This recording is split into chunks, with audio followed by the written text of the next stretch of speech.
उत्सव से महामहोत्सव तक का व्रज मार्ग। गोकुल की सुबह जैसे शांत सत्संग में द्वारिकादास अपने घर के ओटले पर बैठे थे। कपाल पर चंदन का तिलक लगाए कुंडला की सुगंध का आनंद लेते थे। कुंडला की सुगंध का अर्थ यह है कि द्वारिकादास के हाथ में प्रभु श्री के श्रृंगार और सत्संग प्रसंग में प्रयोग होने वाली कुंडली चंदन, अगर, केसर, कमल आदि सुगंध वाला लेप था, जिससे मीठी भक्ति भाव जगाने वाली सुगंध फैल रही थी। धर्मनंदिनी आकर प्रणाम करती हैं। धर्मनंदिनी: द्वारिकादास जी, आज आपकी आंखों में कुछ विशेष चमक है। लगता है कोई उत्सव का सूरज उग आया है। द्वारिकादास मंद मुस्कान के साथ: हाँ धर्मनंदिनी, आज मन में एक ही विचार आ रहा है। उत्सव क्या है, महोत्सव क्या है और महामहोत्सव क्या है?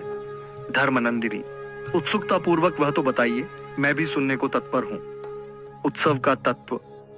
द्वारिकादास: श्रीमद महाप्रभु जी सुबोधिनी जी में समझाते हैं। सव यानी आनंद और उत यानी उछलना। जब हृदय में छिपा आनंद बिना किसी प्रयास के ही उछल पड़े, हमारी आंखों में, चेहरे पर, शरीर के रोम रोम में फैल जाए, वही उत्सव है। जैसे बसंत में गुलाब को खिलने के लिए कहना नहीं पड़ता, वह स्वयं खिल जाता है, वैसे ही आनंद उत्सव बनकर प्रकट होता है। धर्मनंदिनी यानी उत्सव वह है जहां मन, हृदय और शरीर पूरा आनंद में डूब जाए।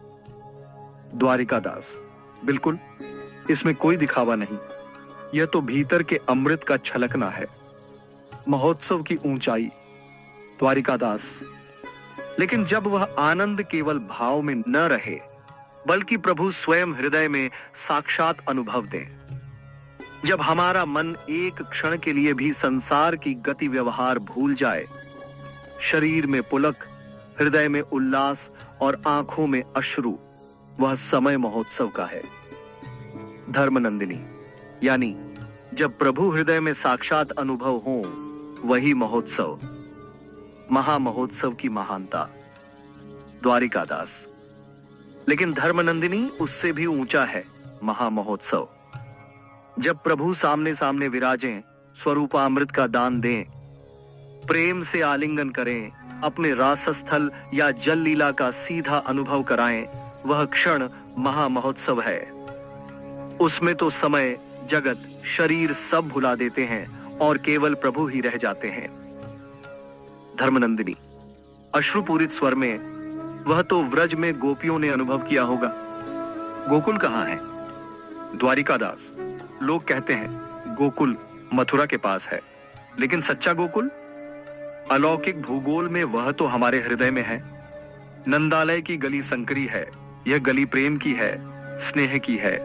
यह कभी राजमार्ग नहीं, यह तो पगडंडी है, जिसमें सभी व्रज भक्त एकत्र होकर प्रभु की लीला में डूब जाते हैं। धर्मनंदिनी हल्की मुस्कान के साथ: यानी सच्चा गोकुल हमारा हृदय, और वहां उत्सव, महोत्सव, महामहोत्सव प्रभु प्रसाद से ही होते हैं। सत्संग का अंत आया, लेकिन द्वारिकादास और धर्मनंदिनी के हृदय में प्रभु की झांकी, प्रेम की तरंगें और गोकुल की गली का आनंद गूंज रहा था। जैसे ही आकाश में सूर्य किरणें फैलीं, वैसे ही दोनों के मन में प्रभु की किरणें बिखरीं। यही उनके लिए आज का महामहोत्सव था।